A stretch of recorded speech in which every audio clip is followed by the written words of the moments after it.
વલસાડ જિલ્લાના વાતાવરણમાં આજે પણ પલટો જોવા મળ્યો છે અને આજે જિલ્લાના કેટલાક વિસ્તારોમાં દિવસભર વાદળછાયું વાતાવરણ છવાયું હતું અને બપોર બાદ ઉમરગામ અને આસપાસના વિસ્તારમાં વરસાદ વરસ્યો હતો તો ભારે ઉકળાટ અને ગરમીના માહોલમાં વરસાદ વરસતા વાતાવરણમાં ઠંડક પ્રસરી ગઈ હતી અને લોકોએ ગરમી અને બફારાથી રાહત અનુભવી હતી।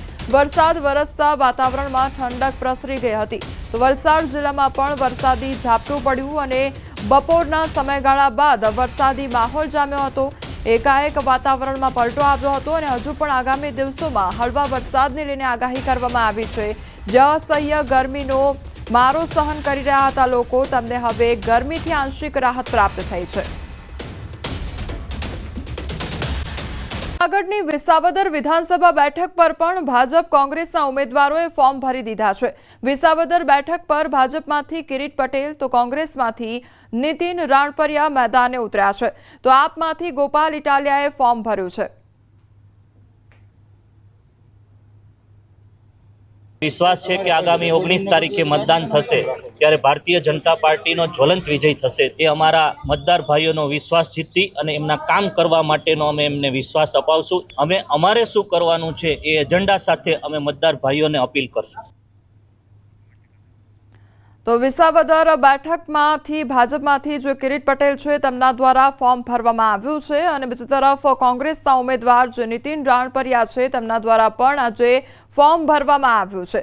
તો ભાજપ અને કોંગ્રેસના ઉમેદવાર દ્વારા આજે ફોર્મ ભરવામાં આવ્યું છે। આ પહેલા આમ આદમી પાર્ટીના ગોપાલ ઇટાલિયા દ્વારા પણ ફોર્મ ભરવામાં આવ્યું હતું તો વિસાવદરમાં પણ ત્રિપાંખીયો જંગ જોવા મળશે। જૂનાગઢની વિસાવદર વિધાનસભા બેઠક પર પણ ભાજપ કોંગ્રેસના ઉમેદવારોએ ફોર્મ ભર્યા છે। વિસાવદર બેઠક પર ભાજપમાંથી કિરીટ પટેલ તો કોંગ્રેસમાંથી નીતિન રાણપરિયા મેદાને છે તો આપમાંથી ગોપાલ ઇટાલિયા દ્વારા ફોર્મ ભરવામાં આવ્યું છે। તો આ તરફ વિસાવદર બેઠકના ભાજપ ઉમેદવાર કિરીટ પટેલે ઉમેદવારી પત્ર ભર્યા બાદ જીતનો વિશ્વાસ વ્યક્ત કરવામાં આવ્યો છે તો ધારાસભ્ય અને વિસાવદર બેઠકના પ્રભારી જયેશ રાદડિયાએ પણ પેટા ચૂંટણીમાં ભાજપની જંગનો આશાવાદ વ્યક્ત કર્યો છે। કડી પેટા ચૂંટણીમાં હવે જંગ જામશે। કડી પેટા ચૂંટણી માટે ભાજપ, કોંગ્રેસ અને આપના ઉમેદવારોએ શક્તિ પ્રદર્શન સાથે ફોર્મ ભર્યું છે। કડીમાં કોંગ્રેસના ઉમેદવાર રમેશ ચાવડાએ ફોર્મ ભર્યું તો કિરીટ પટેલ, બળવંતજી ઠાકોર, શૈલેષ પરમાર સહિતના ઉપસ્થિત રહ્યા હતા। આ તરફ ભાજપે કડીમાં રાજેન્દ્ર ચાવડાને મેદાને ઉતાર્યા છે તો ઉમેદવારી ફોર્મ ભરતા પહેલા વિજય વિશ્વાસ સંમેલન યોજ્યું હતું જેમાં ઉત્તર ગુજરાતના ભાજપ ધારાસભ્યો, સાંસદો હાજર રહ્યા તો આપ ઉમેદવાર જગદીશ ચાવડાએ ઉમેદવારી નોંધાવી હતી।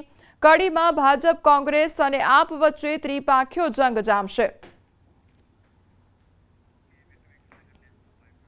પંથકમાં વરસાદી માહોલ જામ્યો છે। 2 દિવસ વિરામ બાદ અચાનક વરસાદી માહોલ જોવા મળ્યો તો અનેક વિસ્તારમાં પવન સાથે વરસાદ ખાબક્યો છે। ટાવર બજાર, જારોલા વાગા, જૈન વાગા, એસટી ડેપો તેમજ રાધે કોમ્પ્લેક્સ વિસ્તારમાં વરસાદ નોંધાયો।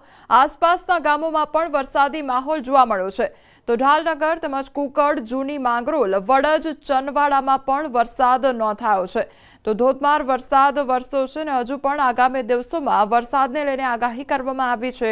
ત્યારે ડભોઈ પંથકના આ દ્રશ્યો સામે આવ્યા છે કે જ્યાં વાતાવરણમાં એકાએક પલટો આવ્યો છે।